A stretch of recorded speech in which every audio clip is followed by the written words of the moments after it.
Welcome to the No Fear podcast and the No Fear live broadcast. I'm your host, Tony Lauer.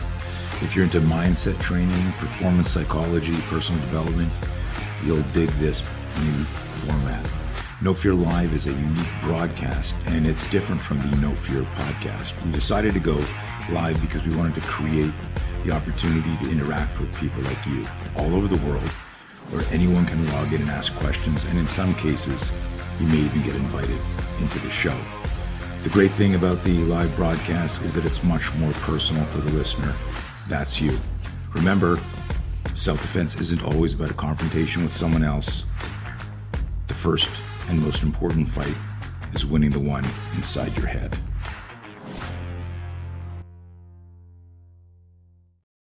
All right. Welcome to No Fear Live. I got a special guest today, David Bidler. David, how are you, buddy? I'm doing fantastic, Tony. Thanks so much for having me on. Yeah, cool, man. Hey, having you on as a guest is probably an extreme departure from our normal guests. Most people know me, of course, from the martial art, the tactical, the combative side, and you caught my eye online with a lot of what you were doing with Physiology First. And I think I've reshared and reposted your content more than anybody I follow. Every week you post something so important. And I think a lot of it has to do with, I'm a dad and I'm a coach and I mentor, and I see how our kids and our youth are being manipulated. Their mental and physical fitness is just destroyed with the new wokeness in the world. I'm 63, and I remember, and I grew up in Canada. I remember like back in the 70s, they were already starting to wean out physical education. Right. Like this has been going on for decades and decades and decades. And if you wanted to do something, it had to be extracurricular. You had to go somewhere, you had to pay for it. But they were weaning it out of our high school system. And, I remember elementary school, tons of sports. I wrestled, gymnastics, all the stuff. And then high school slowly started to wean out. By grade 10, 11, there was almost nothing. I think there was a track team. But it's I'm going to ramble for a little bit, and then I'm going to kind of, turn the mic over to you, because I want everybody listening to this to put on your guardian hat, to put on your, like, if you don't have kids, your guardian hat. You see what's going on in the world. There's this global manipulation of destroying so many things, but the reality is, and this is a cliche, our kids are our future. And you can look at like the generation right now, where it started with, hey, we need safe spaces and we can cry about anything and all, like it's a fucking shit show. So when I came across Physiology First in your posts, I was like, holy shit, like this was so passionate. So do you write all the stuff yourself, all the decks? Yeah, every morning I sit down with a cup of coffee. I write for as long as I have my coffee. So it's usually about a half-hour block of writing, and it allows me to really clarify my thinking on our direction, what we're doing, why we're doing it, and then hopefully to share that with people. Dude, you are an extreme. Not only do you have a vision, and you're beyond passion. It's an obsession, which is a good thing. I love getting into debates about the difference between passion and obsession. And I go like, obsession, people with obsessions change the world. And you've got that obsession, but fuck, you're a good writer. I hate you, man. Like you're writing, your writing is so provocative. Tony, thank you so much. I can't tell you how much your comments and your positivity and you sharing the work has meant to us, because I can tell you from being in the health and human performance world for quite a while, it's not like everybody jumped into this fight. You jumped into the fight. A couple other people jumped into the fight for sure. But I think we live in a world right now where people are so careful in health and fitness to play to what's trending. Yeah. Screw what's trending. We're talking about the declining mental health of our future leaders. I don't need that to trend and a hashtag to know that we Right. need to devote the waking hour to making sure these kids have what they need. So thank you for amplifying that and for sharing our work and for bringing a lot of new eyes from people who follow you for a long time and letting them see what we're up to. Yeah. I mean, it was a no-brainer. It was one of those things that I was doing just like as a parent, as where, I'm genuinely concerned about the future for my kids and their kids. Uh, and like, that's a whole other problem. What you're doing specifically for people who don't know what David and Physiology First are doing, and I'm going to just tee you up and then just like share with my audience what you're doing. But again, everyone listening to this, it applies to you because these are our future leaders. And if they can't self-regulate, like if they can't tell the difference between parasympathetic and sympathetic, whether you know what the fuck that means or not, if you can't tell when your mind is racing and your heart is racing because an external stimulus has challenged your comfort zone, and you don't know how to self-regulate through breathing, and if you don't know what mental fitness is versus physical fitness, that's going to impact you whether you want to be an athlete, whether you want to be a politician, whether you want to be an entrepreneur, whether you want to be just a good mother, a good father. So everyone listening to this is a parent. And if you're not a parent, you're a guardian or an aunt or an uncle or whatever. So be sure to lean into this and then share the research and share the info. But why don't, David, for people who have no clue what Physiology First is, we're stuck in an elevator. What do you do? I tell people we're creating, You move up a little bit. I just want that audio to be super Of course, clear. Tony. So I tell people that we're creating a revolution in health and fitness education for the next generation. And I don't use that word loosely. I mean, we need to be turning buildings into hubs. We need to be looking at the future of education as an education in the mind, body, and brain. And we need to be doing exactly what you're saying, which is we can't be a society that can't see past noon or see past Friday. We need to be able to ask, what do our communities look like in 5 years and in 10 years? And I really, truly believe, Tony, that the future of performance, I've trained a lot of high performers, and I ask them, you talked about obsession versus passion, right? When I train high performers, I ask them, what's your mission? What is your mission? And sometimes they look at me, they have no idea what I'm talking about. And I ask them, if you're a high performer and you have no mission, what are you performing at? Performing tricks in the gym. It's like we have the ability to set our eyes and say, what can I do to impact the future, to impact my nation? And when you get these high performers into a position where they can articulate their mission and they can step into their purpose, it becomes pretty obvious that the next best thing to do isn't to collect the next 100-mile medal for, I come from an ultra running background, or to put 5 pounds on the deadlift bar here. Training is a preparation for the sport of our life. And in that sport, the shit matters. It matters whether 1 in 4 kids in our neighborhood are put on addictive medications at 10 years old. It matters whether these kids have the skills and tools to navigate the 21st century, which is moving at a crazy and blazing pace. And I think that the most optimistic potential right now is that people who've been training their mind and body for years, they've done the sport thing, they've done the competition thing, maybe they've even competed in business. They start to realize that the ability to take these tools into an arena that matters, into the neighborhood, the community, and do something with them. Teach a kid to breathe, it could change a kid's life. I really think that we wake up as a health and fitness movement to our potential to shift the future by turning our attention to the kids who are about to lead it. Yeah. What is the biggest hurdle right now? Is it like, I remember my son's a really good athlete, and in fact he's he's a professional fitness, nutrition, mobility coach. I mean, it's what he does. But I can remember when he was 15 or 16 years old. Oh, it had to be. No, we were in Cali. Hold on a second. I'm figuring this out. We've been here 13 years. So he was like, I guess like, no, like 17, 18. And he yells, he says, Dad, come here. And I run, like, I'm like in the hallway. I go, what's up? What is, he says, you got to see this catch. And I go into his room, and he's like playing Madden, right? And I go, and I just look at him. I go, are you fucking kidding me? I go outside with a football with your friends and catch the ball.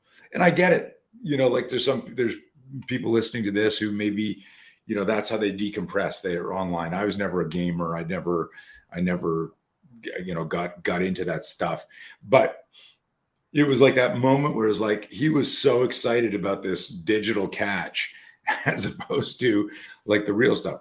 In fairness to him, he's a great athlete, and he works out harder than I can right now. So but it's just this idea that there's a lot of people who don't have that yin yang. That's all they do. They live in a virtual reality, and that's part of, when I watch videos of your workouts at Physiology First at the campus, or what do you guys call it? The gym, the campus? What do you? We call it a campus. We always talk about one of our goals, Tony, is to go beyond the gym. If the Right. gym culture as a whole was working as it is, we would solve the healthcare crisis. Like Right. kids would be healthy.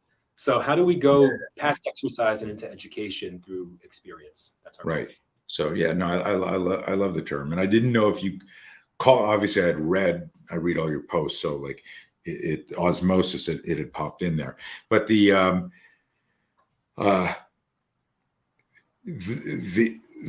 energy is contagious. So my question to you is, what is the biggest resistance with either the parents or the kids? I know, like, I've got one kid, I love her, where she just resists working out. Just something about it, right? And there's nothing I can say or do right now because I'm like the dad, stop nagging me type thing. What's the resistance you're getting? Because I believe that it's generational, right? Like, so like the greatest generation, World War II, like you had 18, 19-year-old people like skydiving, into Europe to save the world. And now you look at the typical 19-year-old and you're like, what the fuck happened? So the mic's yours, go rant on that. Well, I'd love to answer the question, Tony. What's the biggest challenge? Because now we're going to start to unpack why I think we're dealing with a challenge of language. We're dealing with a challenge of communication globally around this issue. So let me start with this idea. The term mental health is a term from 1908, and it's 2023. We have a term that came to be before we could look at the brain, heart, and our nervous system with any level of depth at all. And the term is lingered and still pervasive into the point that it culturally became something that I think at large meant its opposite. When people hear, if you're listening to this now and somebody said, hey, what do you think about mental health? Are you thinking about ice baths and saunas and brain health and weightlifting and training and mindset? Or is the first thing that popped up intuitively addiction, suicide, depression, anxiety? In the book, Thinking Fast and Slow, Daniel Kahneman unpacked this. And he said, what is a mental heuristic? Well, we got a lot of noise coming at us in the world, right? We can't think through everything. So a term hits us. Maybe it's a slogan from a company, just do it by Nike, right? And you just hang it on a mental hook. So we've been so reactive about improving the body and brain instead of proactive, that the most inspiring conversation of our time, because to me, I didn't go to school, Tony. I left school in 8th grade. So I had to really ask myself what words meant, how to learn effectively. And when I hear mental and I hear health, I think health of the mind. That's actually what that means. But culturally, we've talked about the health of the mind as if it means illness. And that's a real challenge. When people say there's a stigma around mental health, no, there isn't. There's a stigma around what they're calling mental illness. And those two words don't mean the same thing. That's right. A lot. Now, to have a clear because that is a great way to scare parents and kids away from our work, not knowing what the hell we do. Are you therapists? Are you psychiatrists? It's like, no, you improve the brain and body's health proactively. You don't wait for it to decline and do disaster relief here. So we're constantly Right. saying to the community that improving your mental and physical fitness and your brain and body health should be looked at the same way you look at taking a kid to the dentist. You don't wait till they have a mouthful of cavities and go, oh crap. You take them in for dental cleanings. Weightlifting, running, sauna, cold plunge, sleep, nutrition. This is just basic maintenance. And the question we've asked as an organization is, if we're going to use this term mental health, because you and I can riff on it, unpack it, does it have validity? What does it mean in the 21st century? But if we're going to keep using it, then I think we really have to ask here, what are the physiological prerequisites for this thing we're calling mental health? Because less than 78% of kids meet the daily physical activity guidelines. Mm-hmm. Supposed to feel good? Or is a lifestyle that's missing critical foundational building blocks supposed to create anxiety as a prompt, depression as a prompt, stress as a prompt, inability to focus as a prompt? If there is a smoke alarm on the wall and there's actually a fire, you don't want to rip the damn thing off the wall because it's inconveniently buzzing. If stress, anxiety, depression, the inability to focus are critical signals from our body to say, look, we have to meet our basic needs to survive. And we call that an illness. We've completely shifted the path of health for these kids. So we teach them how to interpret their physiology. And to answer your question more directly about the barriers with young people, because we don't talk about workouts, we talk about learning. Come here and learn. Learn how powerful your mind, body, and brain are. Now we could be breathing, we could be in an ice bath, we could just be talking, we can be doing mindset work. But before you know it, they see the other students in there loading up a barbell, swinging kettlebells, doing pull-ups, and they want in on it because they see those kids are thriving. Right. So I think terminology on both fronts, how we talk about the health of the mind and how we frame training the body matters.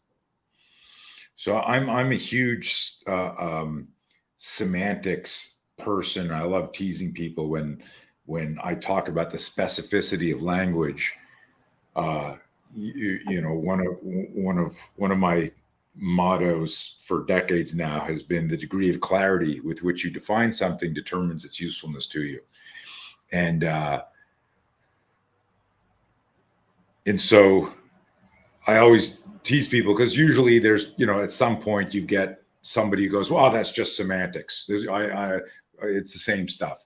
And I go, no, it's not semantics. If it was just semantics, you wouldn't have had to make a point. We just would have connected. But it's not semantics, and it created some sort of defiance or some sort of posturing. And so at the risk of shooting myself in the foot, why not? Let me rephrase this. I try to catch myself using the term mental health and substitute health with fitness. Are they interchangeable to you? So like if I said to you, let's work on our physical fitness, everyone knows we're talking about aerobic capacity, anaerobics, GPP, right? If I say mental health, it has the stigma from 1908. Like, how's your mental health? If I say, how's your mental fitness? Somebody might go, what the fuck is that? Like it maybe can jumpstart a conversation about self-awareness allows you to regulate state. If you can regulate state, you can change how you respond to a stimulus you're not crazy about. But what are your thoughts on the semantics between mental health and mental fitness? Obviously because you explain really elegantly the whole issue with mental health. But I'm just wondering if, when it's strategic, to substitute it on purpose so people go, oh, like if I said to you, can you do 10 push-ups? And your new client said, I can only do one. That's great. Well, let's do one. And then let's do two. What are the benefits of doing this? And then if you then said, there's also a way to, like the mind navigates the body, right? So mental fitness is a key. But anyways, what are your thoughts on that? Yeah, I'd love to unpack that for sure, because we ask the question to students a lot. So let's go to your point, if it's not just semantics, because I try to write that a lot. And the reason that I try to write that a lot is that we haven't started an organization to address a semantics issue. We haven't said, oh my gosh, I'm concerned that the language here is inaccurate. We have 1 in 4 kids in our neighborhood are diagnosed with a mental disorder with no health assessment. And what it's creating is a community drug crisis. So when we look at why are we doing this, is it because we think the language should be updated to a more relevant? It's like, no, it's because you've attached the term mental health to a diagnostic process, but included no healthcare diagnostic process at all. So that opens the door. And I'm someone who, as a coach, I measure physiology all day. We do more physiological metrics on students who want to improve their 5K time than is offered to the students who are being diagnosed with a disorder and prescribed medication at scale. So when I bring the issue up to your audience, I encourage them to think this isn't just a, hey, how do we update the term?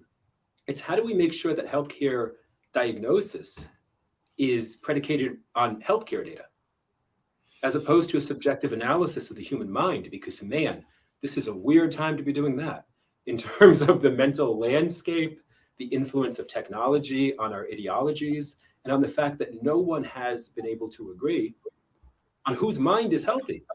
So I asked a group of students this question, Tony. I said, and I tried to not use inflection that made it seem like I wanted a kind of answer.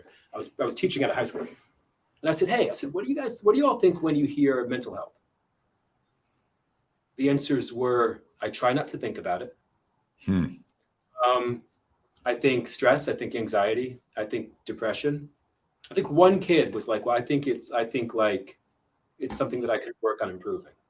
And I said, cool. I said, what do you all think when you hear brain health? And they were like, I think about memory, I think about focus, I think about attention. Well, that's interesting. What do you think of when you hear mental fitness? They like the term, and we've done some work as an organization to work to maybe define it into categories. But the reason the question is so critical is that a mind is not a brain and a brain is not a mind. And so when we look at the idea of someone having optimal mental health, I think we have to stop attaching the word health to an abstract concept known as the mind, because it doesn't get a green stamp here. You don't say somebody's mind is ill or somebody's mind is healthy. Now you can look at how the brain functions. We can look at dopamine and serotonin and noradrenaline and all of the neurochemicals that determine our mood, our focus, our drive, our motivation. And we can ask right now if what we're looking at, you mentioned technology and young people.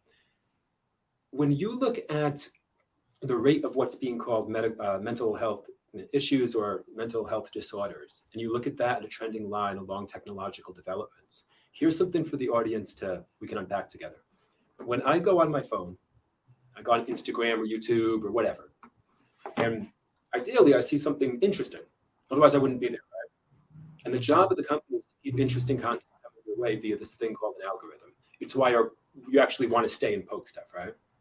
So I poke on something. Maybe it's a motivational video. Tony's talking. It's exciting. It's something cool. My dopamine levels go up, and then they drop slightly below baseline.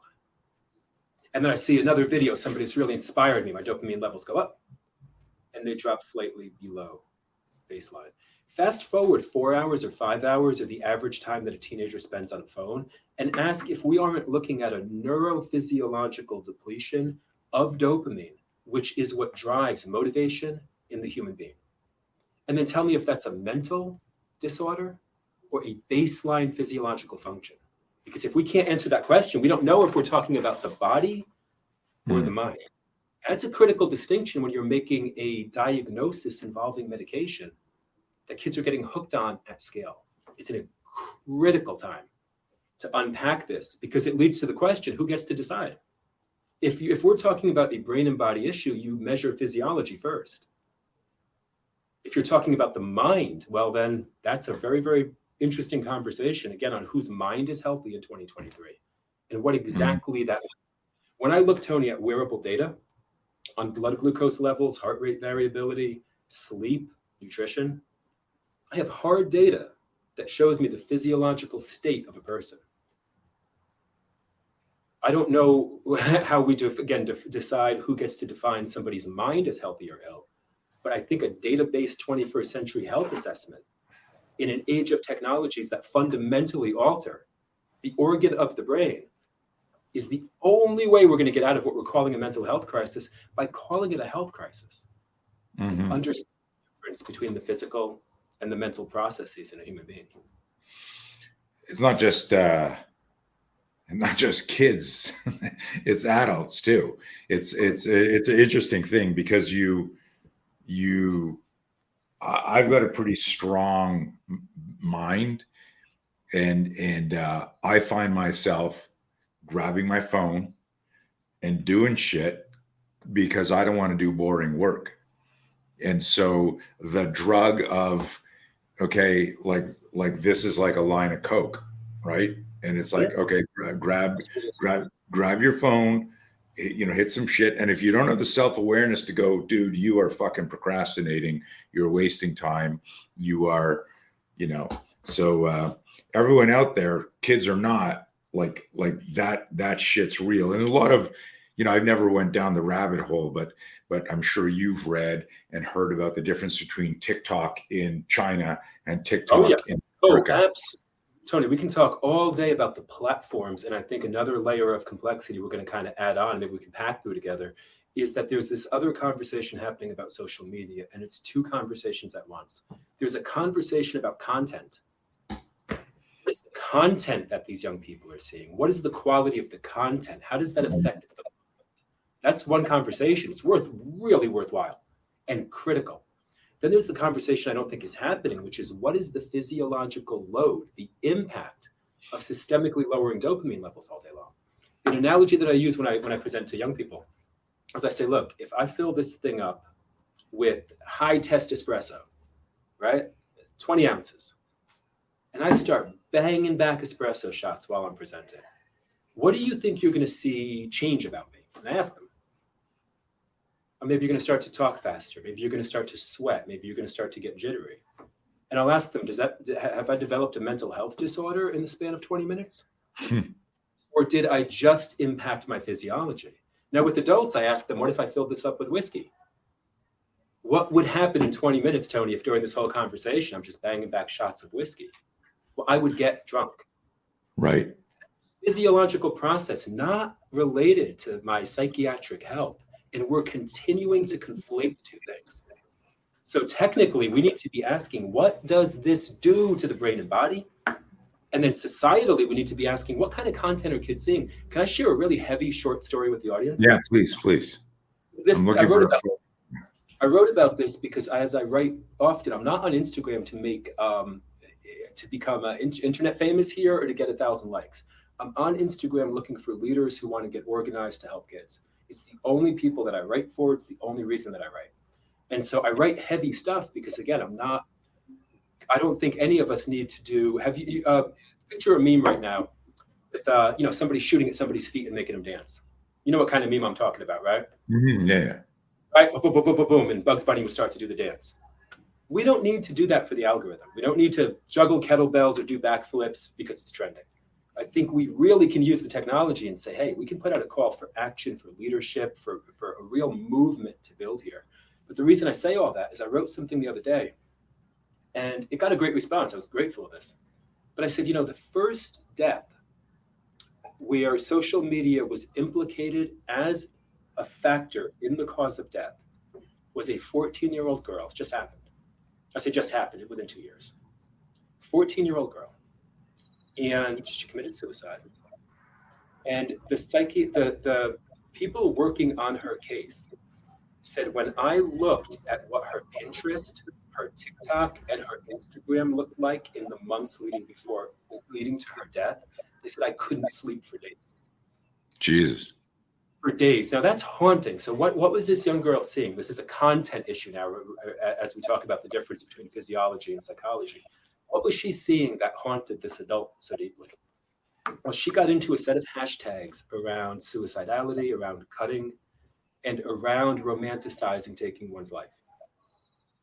And in the court documents, they said every single post. You and I, Tony, we probably pick up Instagram, and I bet it's not incredibly dissimilar. I see people doing inspiring things in the world. I see a lot of fitness, a lot of health. All this girl saw at 14 years old was the notion and the imagery that taking your life was the most romantic thing you can do. And now she's not here anymore. So we have to understand the difference between what do we need to understand about technology from a content perspective. And then to go back to my coffee analogy, I can sit and watch motivational videos for 8 hours on this thing, and I'm going to be exhausted physiologically. And that's where physiology and psychology are. We need to be a little bit clearer about our language so that we can take action and help kids build not only their mind, but their actual body and brain. That's fucking heavy. And I've said this to my kids, even to my wife, where I just said, listen, like, you eat shit, you're gonna feel like shit. And your brain eats shit all the time, especially a lot of times when I post, I go, hey, here's some food for, like, the metaphor food for thought, right? Mm-hmm. Right. I love cooking metaphors, right? So is what you're consuming in your mind, in your brain, nutritious, whatever the version of protein, fat, and carbs are, Right. Yeah. Or are you doing what this poor girl did? And you see like the all the other issues going on with the friggin' pronouns and the insanity going on in the world, where you can say whatever you want, and that's a whole other can of worms. I want to stay kind of focused on. I mean, what you're doing is big. I want to come back to my original question, because you're in would you describe your area as rural Maine? No, it is not rural Maine at all. It's definitely, we're in southern Maine right now, so we have a very, very urban Portland. The city is incredible. Portland, very, very urban city, and our campus, Freeport, Maine, which is definitely suburban. And the thing that I would tell anybody listening about our location here is that it's not like we're on a rural road. I've lived in some rural areas in my life. I've lived in big cities too. It's not like we're on some rural road where there's no opportunity to connect people. But if people think that we're running this campus, which is a leading edge health and fitness education center in the heart of, like, I don't know, Soho or something, in Manhattan, if it can happen here, it can happen here. And the way that we did this, and the reason that I want to share it, because I think we have a scalable solution to a big problem, is this campus here, where I'm sitting right now, used to be a screen printing shop. And next door was a performance training center that I've run for the past 7 years, called the Distance Project originally. And I want to share again our trajectory a bit to give people a sense of our vantage point. Please. So the Distance Project at first was a lot more literal. It was about training endurance athletes. I was doing 100-mile runs. And really quick, it became not important to get another belt buckle. It's like, how do we think about longevity? I want to train people who are thriving at 100. I have 2 people who just left this morning, Tony, 84 years old. Nice. Lifts, cranking on the air bike. I mean, and that's how we roll here. We expect each other to thrive. We put that as the bars, which we don't let the bar for health be low. So when we started to notice, in our training and our coaching, if you're a coach, you understand that physiology drives behavior. You're measuring this stuff. You're measuring sleep, you're measuring nutrition, you're measuring all of these things, and you understand the relationship between physical and mental health, like, immediately. Now, if you're a coach in the endurance world, you begin to look at the there is a world of depression, anxiety, related to a very, very catabolic sport. Not to get too technical, you're wondering, if I've worked with a lot of endurance runners who didn't realize that their testosterone levels were in the 200s. And it's like, how does it feel? Well, it doesn't feel great. It feels like depression and constant mental fog. You get those levels up, you see a different person. So I've been looking at physiology as a coach for sport outcomes. And then we run into, year 2018-ish. We have more young people coming to our center. And they're like, yeah, I want to be a better swimmer, and I want to make the team and all that. But what I'm really here for is I'm feeling anxious, and I don't know what to do about it. And I'm thinking, well, anxiety is a physiological response of the body, unless we decide to talk about it in this abstract way in which it means everything and nothing. So anxiety, you can measure. You can look at the sympathetic nervous system. We can teach kids how to regulate their nervous system, how to lower their heart rate. That may sound weird to some of the people listening who haven't been introduced to some of these state management tools. So here's how I explain this to a group. Now I'll ask you if you're listening to this. Can everybody here give me a thumbs up? Can everybody here give me a peace sign? Can everybody watching this wiggle your ears? And this is where the crowd gets divided. If I'm presenting to 100 people, I get a thumbs up, I get a peace sign. I only get a couple earwigs, right? Right. Human beings can wiggle their ears. You just haven't developed, you haven't learned to turn that dial. Can you lower your heart? All of our people here, including our 14-year-olds, can lower their heart rate. If I ask them right now, can we lower our heart rate with a couple breaths, they'll take it down. But if you haven't been taught to turn the dial, you just don't know how to turn it. It's not a default. I mean, it's not a fault of yours. It's a lack of education in health. And so to understand that many of the people right now who are working with young people who are diagnosing them, because I want to keep circling this back to the fact that these kids are leaving with a diagnosis.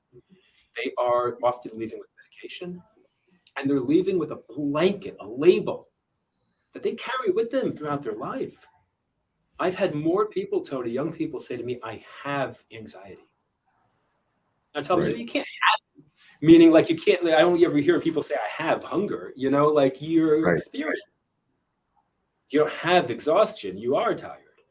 Right. And we can understand that these are transient states, and I want to go back to that a little bit because people use that term all the time. They personify physiology. They personify transient physiological states, and that's a really dangerous place to end up. And I think a lot of people listening to this will go, well, that's semantics. They get it, but it's the self-coaching. You get up and you go, I got butterflies in my stomach. I guess I have anxiety today. And as opposed to I have hunger, so I'm going to go have some chocolate cake, which is going to give me more anxiety, or I can eat something nutritious and healthy, or in the same for people, if you guys are tracking this, what David's saying is if you're experiencing anxiety, like I know for me, with injuries I have, chronic pain that I have, the world, the politics, I overthink shit. So I worry about not just my family, but civilization. With the weight of the world on my shoulders, I produce anxiety because of my negative thoughts. But my self-awareness allows me to catch it and go, the fuck are you doing? And I can't tell you all, and this is so important, and I've talked about this in other calls before, intentional breathing. If you want to build your biceps, you can do certain exercises to build your biceps. You can do the same thing with your breathing, your respiratory, your aerobic capacity. I just had a really interesting call last week with Mark Devine, who's huge into breathing and meditation. But everyone listening to this, if you aren't doing that stuff, you are missing out. But I love, I'd never heard it explained like this, David, of that hunger switch is like, I have anxiety now, I have hunger now, I can eat or I can breathe and I can modify my state. Riff on that for just 1 second. One thing I always say to students, look, like, how does it feel when you're really hungry? Like really hungry? Does it feel great? It's awful. Does it feel uncomfortable? I go, it feels uncomfortable, right? I'm like, cool. What about when you're really, really tired? Does it feel great or does it feel uncomfortable? Like, it feels like shit. Okay. What if we really have to go to the bathroom? You can't find a bathroom. You really have to go. Does that feel amazing? No, it doesn't feel amazing because distress is a signal. It's a prompt. And when you pathologize anxiety and you call it a psychiatric illness, you pathologize depression, you're pathologizing a prompt. If hunger felt good, we'd be dead.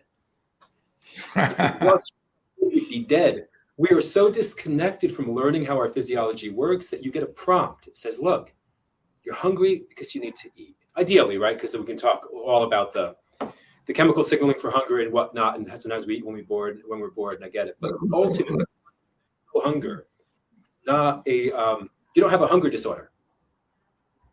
You Right. need food. You're exhausted, Right. you don't have a sleep disorder. And to get into something really critical, you know, and the only time that we do get pushback on Instagram, Tony, like, because it's been a super supportive community, I'm happy to say this straight up. It's when people have an incentivization mechanism financially to the psychiatric industry. It's the only people who are like, hey, I have beef with you teaching kids how their bodies work. There's not an argument, not a bunch of people saying, hey, you shouldn't teach kids about the brain and body. But we have to understand that how is it even legal that young people are getting diagnosed, labeled, and put on drugs? Like, how is this possible from a framework perspective? It's possible because the book that allows for the statistical labeling and diagnosis of disorders was written in 1952. And it's 23, and the half-life of medical knowledge right now is 73 days. That's insane. That's a lot to unpack. And so you asked me earlier in the podcast, what are the challenges? Here it is. It's a dense issue. It's not a simple issue. It does have a simple solution. Build community infrastructure, teach kids how rad their brain and body is. Like, I can tell you, Tony, every day, and I tell we run a certification for coaches. I tell them, look, this isn't hard. If you think this is an unsolvable problem or even a hard problem, your whole deal is do hard things, right? This is not hard. Right. Grab a building or grab a park, write breathing class or workout on a board for kids, for teens. And then when they come, listen to them, respect them, teach them. And then what do you think they do? Well, they come back and then they bring their friends. This is not a hard problem to solve, but what is hard is that it's not an elevator pitch problem. And we live in a world where we've been trained to treat our attention like we're on TikTok. Yeah. This is you'd have to understand the difference between psychiatry and physiology. You'd have to understand the medical classifications that allow people without a background in biology to diagnose biology. And you'd have to understand that with 1 in 4 kids in my neighborhood right now diagnosed with the disorder with no assessment, my mind tells me, based on the statistics, that number is going to increase. Well, at what point, Tony? Are we going to have 1 out of 2 kids who's going to be on medication at 12 with no assessment of sleep, nutrition, diet? So if we don't act now, and I think we can act now, and I want to make that point to people watching this, because I will tell you the one thing that bums me out, Tony. I don't get bummed out much. I will tell you one thing that bums me out on Instagram. I'll share with you. Yes. Only thing that bums me out. I'll write something about our work, and somebody will leave like 3 saddie faces.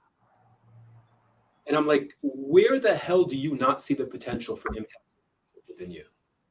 There is nothing that we're doing that's sad. I'm never sad. We're only optimistic. We're fighting, man. We have kids hanging out here all day long. We have adults hanging out here. We're not in a huddle crying on each other's shoulders. When somebody leaves a saddie face, it makes me think that we have a system that's taught us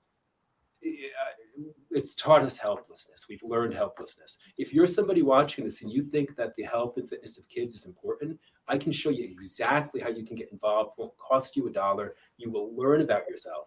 And when you share that with 1 kid and they go, I can't believe I'm just learning this now. I'm 16, I'm 18. You'll realize this is a problem we can solve. Our goal isn't to point the finger or to blame or to complain. Our goal is to build a movement, an actual organized movement that changes the game. When we get ready to wrap, I want you to revisit that and let people know how to get involved. One thing that a bunch of you who are regulars to this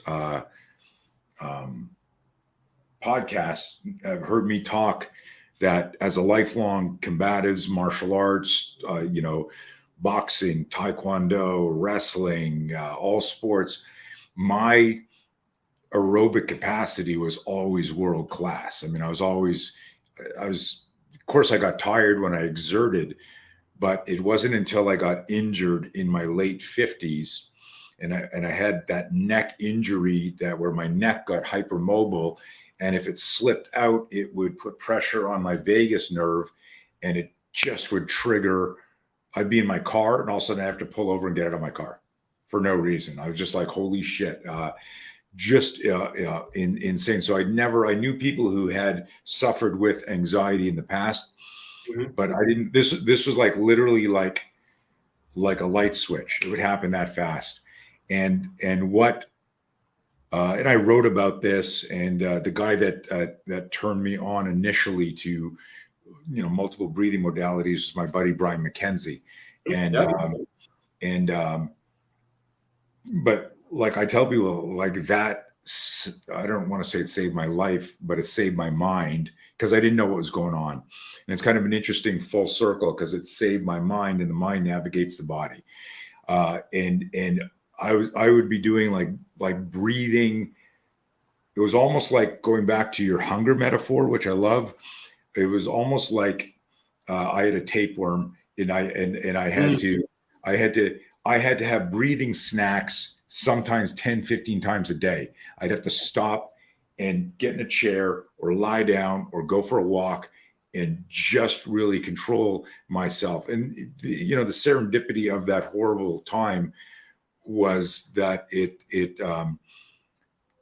created a different level of self-awareness back to the physiology first, which incidentally, I think I told you this when you had me on your podcast, was the first day of all of our self-defense combatives training is called physiology first. I mean, we put people through drills. We put people through all these drills, and we say, it's called physiology rules. Physiology rules. And it's like, you're going to do all of this stuff, and we're only going to use physiology to defeat all these attacks and problems. No technique, no martial this, just principles of physiology to prove that you're a human weapon. You just don't realize how to use your body and your mind properly. So I think that was some of the wonderful nuanced synchronicity when I started reading your stuff. In fact, Elisa will tell you after the show, there were a few posts or early posts of yours that I forwarded to her, and I said, oh my God, this could be our deck. It's just talking about this, as opposed to, the human weapon system. I really appreciate that, Tony. Could I just shout out Brian McKenzie as well? Because he's definitely been a major influence on us. Nice. And the work that he does is powerful. And when we talk about separating and experiencing some of this stuff, I'll share with the audience a quick drill that we do with students. I won't go in depth with it, but just an idea, speaking to what you're talking about, when we learn to interpret these physiological signals. So one thing we always do with students is we ask them, hey, I've asked students all over, like, hey, who thinks anxiety is a big problem? All hands go up.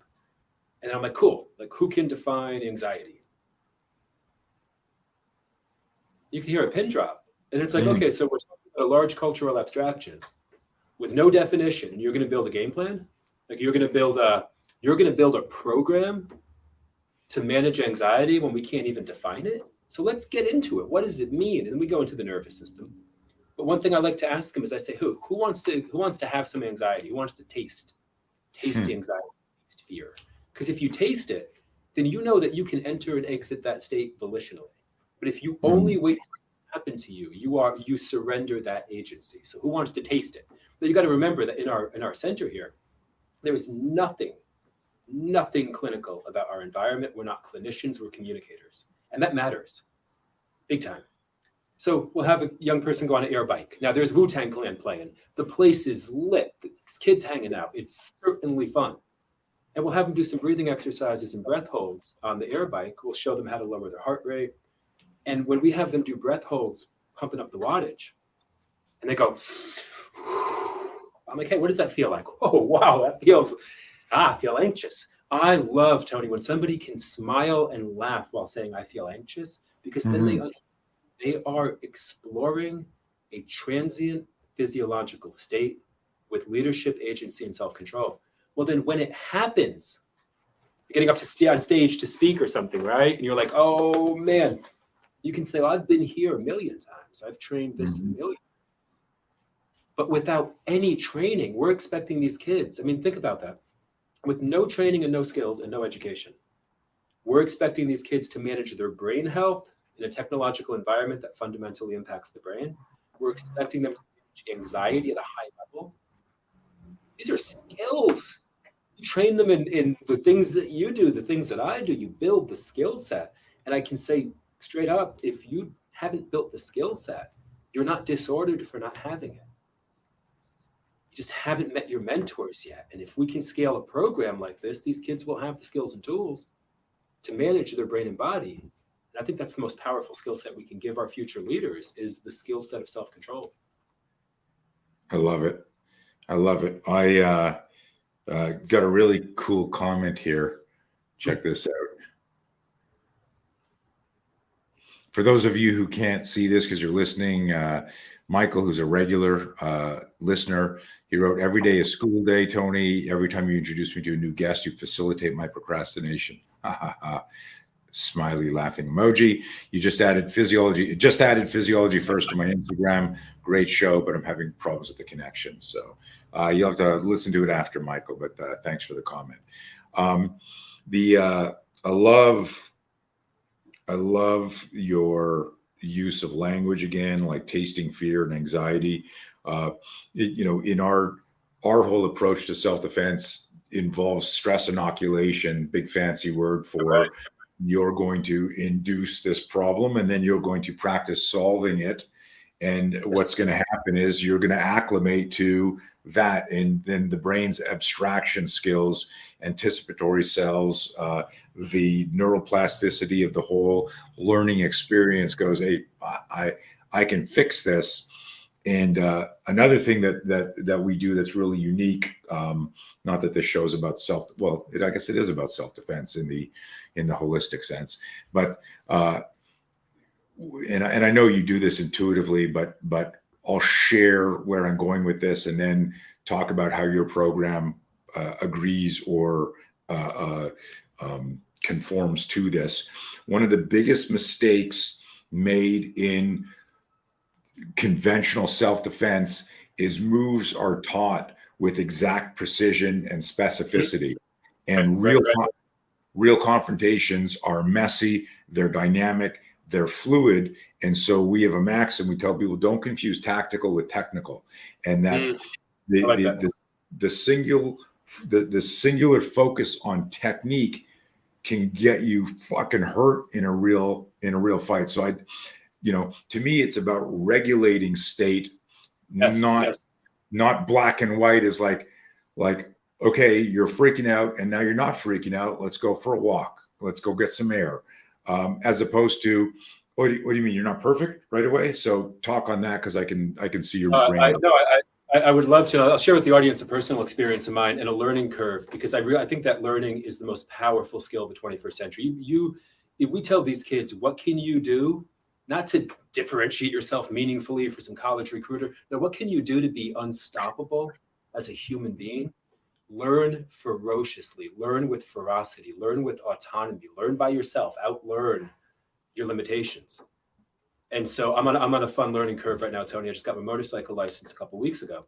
And Saturday I'm riding, and out of nowhere comes a torrential downpour.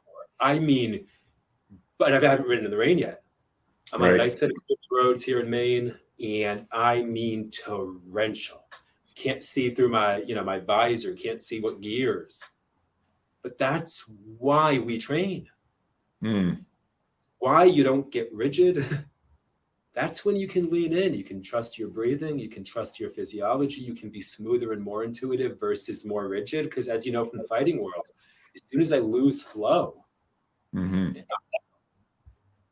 it was really nice. Now I'm not riding fast. I'm going speed limit the whole way, but soaked. I came out, all my gear, my jeans are soaked. And I thought, wow, I'll share that story with the students, because it may not be a motorcycle ride. It may be a job interview. It may be asking somebody to date. Maybe something you really care about. You've done something in the world. You put yourself out there in the arena. And it really, things got chaotic and dynamic really fast. So training dynamism, to your point, is not so important. But the other element to the program that I'd love the audience to know is, I don't know of a place, this is why we built it, I don't know of a place where young people's physicality isn't shaped specifically around sport or sport performance. So we talk. I don't care. I'm like, you'll be a better. Whatever you do, you'll be well prepared. But we're just teaching you how powerful your body is. This isn't about lacrosse. It's not about wrestling. It's not about football. We often get some people write saying, "Why do you train barefoot?" To teach kids how their feet work. If you can't control your feet, you're going to control your breathing. If you can't control your breathing, you're going to control your mind. Like there's a hierarchy here, man. You're standing on your feet. Figure those things. Can you move your toes independent of one another? That's one of the first things we do with students. We're always barefoot here. We never occurred to me. My analogy, Tony, of training people in shoes is like training piano players in mittens. Whacking at the keys and making crazy noises. So we teach them, it's like, hey, learn how your feet work because they're the foundation. And young people respond to that because one thing that they really are hungry for, I think, is logical consistency in programming. Because they're looking for inconsistencies, because they hear a lot of inconsistency. So it's like, why don't we just start with the foundation? How do your feet work? Because that's the pressure management system for your entire body. Can you move your toes independently? Do you have any control over your foot? Okay, now we got that going on. Okay, how does breathing work? Can I inhale and exhale and understand? I'm not going to get to derail us here, but inhalation is a representation of the axial skeleton's position. Exhalation is a position. Okay, well, then that's going to help me pick exercises that make you stronger and not just tight and like hurt. When you approach it from the standpoint of learning about your body, it's new. It doesn't tell them that. It doesn't put it in a frame that isn't theirs. Right. And then if you don't think that kill it in sport, it's like, no, they're definitely going to. But what gets rewarded is what gets repeated. And when we can put learning and growth and self-education at the height of the why, all of a sudden you get, by the way, I PR'd my 5K. By the way, I did well at states. Like that's by the way, that's not the why. Right. And it's not the goal. It doesn't go away when they graduate high school. How many times, Tony, have you met somebody, because I know I have as a coach, who says, hey, I was a super high school athlete, super collegiate athlete. After college, I didn't know what to do. I didn't have a sport, I didn't have a team. Now 10 years go by. Mm-hmm. The process is about learning about our power mentally and physically. Then when does that season end? Yeah. The game of life, man. Right. I had Elisa pull this up. I didn't know where our conversation was going to go, but one of the things that you're incredibly passionate about, you're obsessed about making, changing the world, but you're passionate about the medical community, the big pharma, just like a license to prescribe everything, and so this went around, but I'm going to pop this up for everybody watching the video. But like this is, some of the healthcare experts in the world, right? And this isn't. And again, I think that's the former mayor of, unless I'm screwing that up, of Chicago. But everyone else here, like these were the healthcare experts, and they look like freaking zombies who know nothing about healthcare. And, when we were talking early on just about how the number of kids prescribed, that if they don't fit into some, formula, someone goes, oh, you must need this medication to get through this. A lot of times I share stuff, David, when I see some insanity with some kid misbehaving and that's me being polite. I will very often post, nice job, parents and school systems. Like I blame it there. Like the apple doesn't fall far from the tree type thing. So while you're training kids, mostly that's the focus. How important is it to be educating the parents?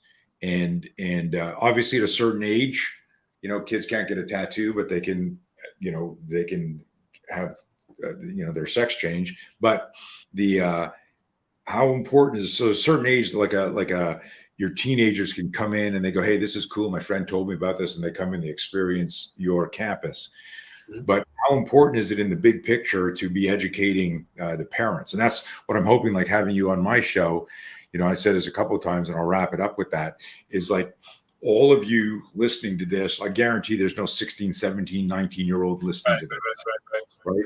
You're all adults going, and most of you don't even know how to breathe like properly. I happen to be at a stand-up desk right now, so I feel like I'm showing off. I want you to give me a star. I'm barefoot and standing up doing this podcast because I recognize that I sit too much and it fucking shortens everything and my back hurts after. So that's the self-awareness piece, guys. But everyone listening to this, whether you have kids or not, you need to learn how to breathe. You'll need to learn how to move. But for your mission to really snowball, how important is the parental buy-in? That's such a good question. So I hope that this answer comes off as optimistic and nothing but one thing that I can say is that in our work, because I've coached for 10 years and I've told adults here, I expect a lot out of you if you're coming to my center. We're not babysitters, right? And the thing that I've never been able to do, and I've never seen it done, and I don't know why the fitness industry spends as much time as they do trying to do it, but I've never convinced an unmotivated adult to take agency over their health, ever. Yeah. The health industry right now, what I see coming down the line, and I'd like to touch that back to we'll see where it lands, but because we can go back to your point about medication, and I do want to make a really, really quick insight there. I want to share a quick insight that we have to understand that right now, telehealth companies are directly targeting these kids. They're hiring 16-year-olds on TikTok. It is a business. Welcome to the world of business. We are literally in the Wild West. And if we don't develop street smarts and like really treat this like you're walking through downtown, you're walking through New York, you've never been to New York. Somebody goes, hey, I got something to show you. Come down this alley. Utilize your street smarts, because right now the fact that so many kids are reliant on these medications, but they don't know the mechanism. This isn't about demonizing medication or anything. It's about what do you think this pill does? Because if the same neural mechanism can be achieved, and it can, through things like cold exposure, through exercise, then why wouldn't you do that first and see where it landed? Right? The idea of taking an approach that we have a campaign called Education Before Medication, and it's not anti anything. It's only anti the idea that you would try a synthetic route without trying with less potential downside. And if we could understand what cold exposure does to the brain, if we can understand what regular exercise does, fundamentally how it changes the brain, then you'd realize we don't have an argument even nationally happening about medication. We have a misunderstanding of the mechanism. If you show me, Tony, that there's two paths to a mountain summit, and one is rocky and precipitous and a lot more dangerous than the other isn't, well, then I have a choice. It's only a choice, it's not a judgment. It's a choice. I don't think kids right now are being given the choice, and that's difficult, because when you look at the rate of benzodiazepine addiction, the addiction rates, Yale Medicine called the benzodiazepine addiction crisis the next opioid crisis. That's happening in our backyards right now, and it's stoppable. So one of the things that I see a lot, and you must see this too, is when people get excited about an idea, they can get aggressive about the idea. And I've never known that to work. I've never known hitting somebody over the head with an idea and saying, hey, I think that your thinking is very stupid, to be the way to movement, right? So I think that we have to be really careful to say, look, there are groups who just don't like medication. They don't seem to have like a logical, plausible, they just don't like it. What we're saying is every kid deserves education on their brain and body before introducing a synthetic route to producing the exact same neurochemical change, because there is no off-ramp for these kids. They're on these years and years, and what the pills that they're taking do, down-regulate the brain and body's ability to do that independently. So if we understood that, we'd say, hey, just educate the kids and let them make informed choices, and that's a critical piece of the puzzle. Now, I know I jumped back to No, that was great. And you're actually being polite, because there's a lot of things that we don't know what certain pills do. You can say, hey, it's down regulating this, and it's impeding the body's ability to do X, Y, Z. But you Here's a don't know quick if one. you're going to have a side effect. I mean, a quick one for adults on one thing that we do know that I think is so cool is how many kids do you think know that dopamine is the molecule of motivation, of drive, of whether I feel focused, of whether I feel like I can succeed at the things I try to do?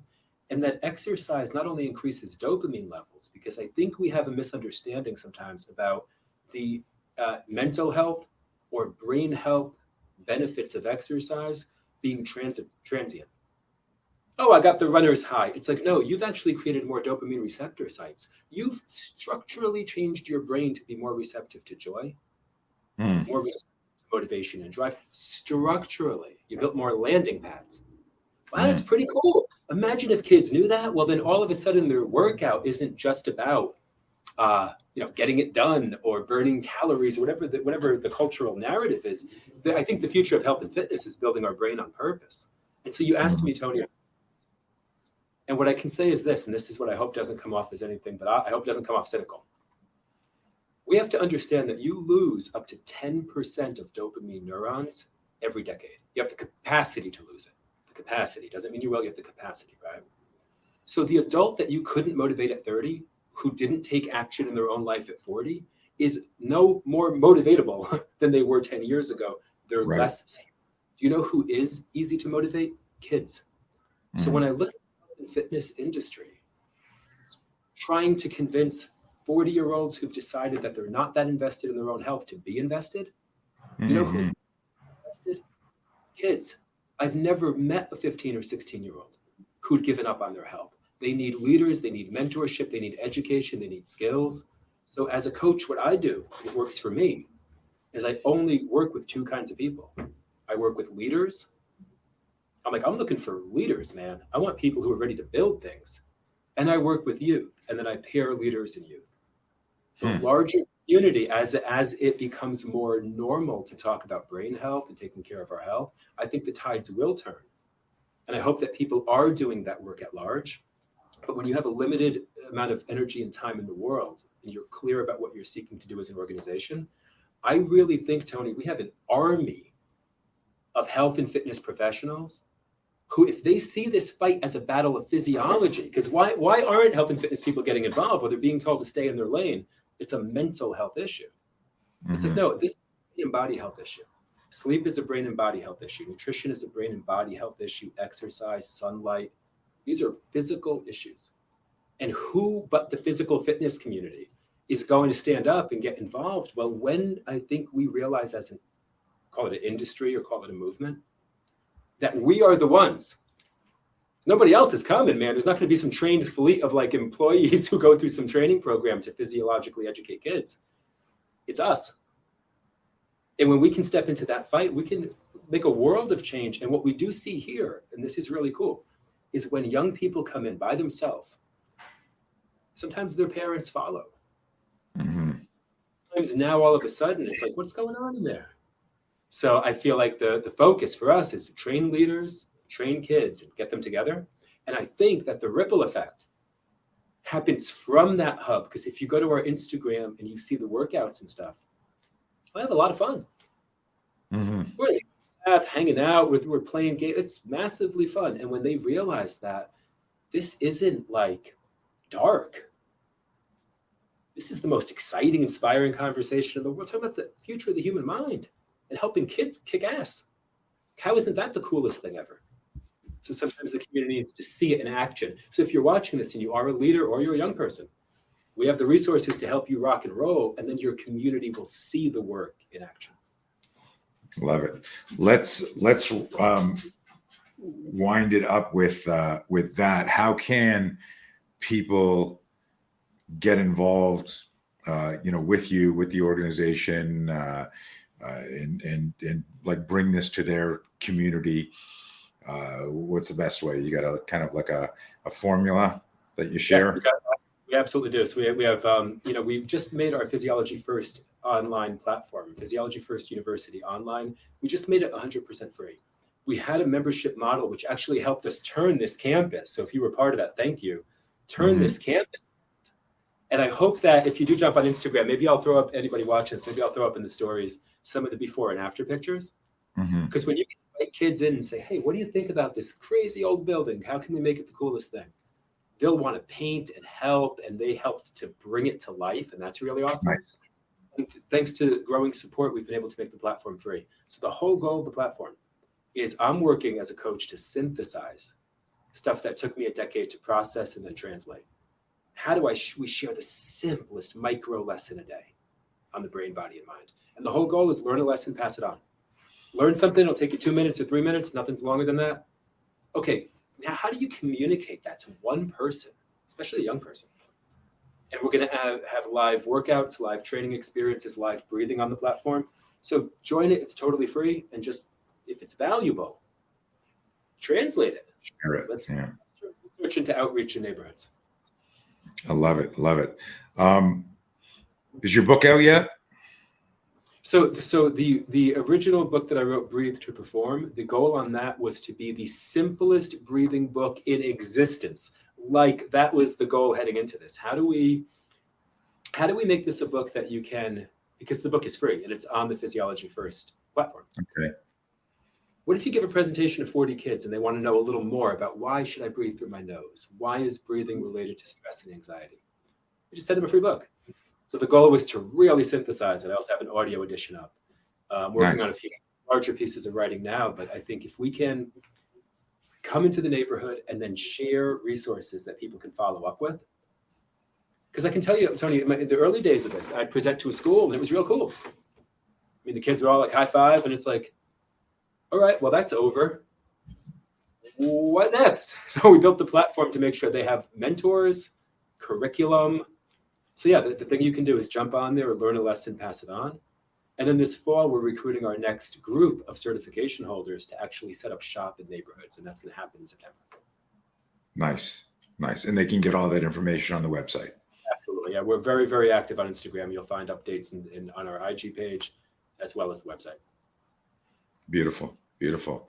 Trying to think if I think we hit everything and more that I got. Is there anything that you want to share? Any other thoughts? I mean, it was very deep and well-rounded. Was there something we're going to get off and you're going to go, shit, we forgot to talk about this or didn't? I've got maybe one final point, and this is maybe where physiology and psychology meet. Is I always tell young people, I'm like, perspective is a choice. We can always choose it. We can always choose our perspective. And right now, I feel like there are these different camps happening, just maybe at large, right? We have camps of folks who are focused on the darkness in the world exclusively, focused on the bad, and that will eat your physiology. Meaning, if you could watch the impact of our thinking on our health, and we can use technology to do that. It's poison. And then you have the negative camp. Then you have the camp that's so overwhelmingly positive that they can't interact with the real issues in the community. It's like, I really think that the balance here, the power here, is approaching the darkness in the world with the spirit of light and saying, I can change this, man. I can do something about this. And who else would do that other than the people who've been training their mind and bodies? And that's the people who've been doing all this work. And now they're ready to turn that training into impact and purpose in a meaningful way. That's what I think is going to shift the paradigm for the next generation's help. I love it, man. I'm a big fan, and however I can help out, one of these days, while we were talking, I made a note here to myself. I got to call a buddy of mine because I'm supposed to be doing a seminar out in Maine. I don't know when, but when that happens, I will come visit. David, this has been great, and I'm finally glad that our schedules aligned, that I got you on this. You had me on your podcast, which was a big honor, and I think what you're doing is huge. It's as vicariously exciting watching you and what you're doing as when I'm talking to parents about our fear management program. In that, the mind navigates the body. And when people live in that fear bubble, and this is the No Fear podcast, in the same way that you said it so beautifully. We're poisoning ourselves with these smartphones are making us fucking dumb. And it's huge. It's huge. It's literally the future of the world without being grandiose. Well, I love that you said that, because one thing I would say to the audience is, like we always say to kids, this is a tool like a hammer is a tool. I can take a hammer and I can whack my thumb. I can take a hammer and I can break a window, and that window might be a window of opportunity, of impact. So Right. what we do with the thing is we say, hey, if you're out there and you're a leader in health and fitness and you want to be part of a movement to help kids, let's go. Rock and roll. And then that becomes a mechanism to use the tech and not let it use us. Love it. Okay. We're going to sign off, guys. I appreciate everyone listening to this. Please, I tell you to share all our shows, but really share this one. And, if you've got questions, I usually go in afterwards and try to get to some of the questions people, on the different platforms, LinkedIn and Twitter and and not Instagram. Instagram doesn't do live like this. Facebook. And if you got questions, post them in there. I'll get to them. What else can I tell you? Yeah. Follow us on YouTube, share it. Go follow David's movement on Instagram. Go to Physiology First. Their online program is now live. Do we have the website, Elisa, up there? Is there a website link? There you go, physiologyfirst.org. Go follow that. Go download his book. Most of you do not know how to breathe intentionally. Do that. It's a skill. Everyone here that follows me is in some sort of martial arts. That's like not knowing how to make a fist, right? You punch somebody, you had an idea there, but you broke your hand, and then you got your ass kicked. So learn how to breathe. Okay, guys.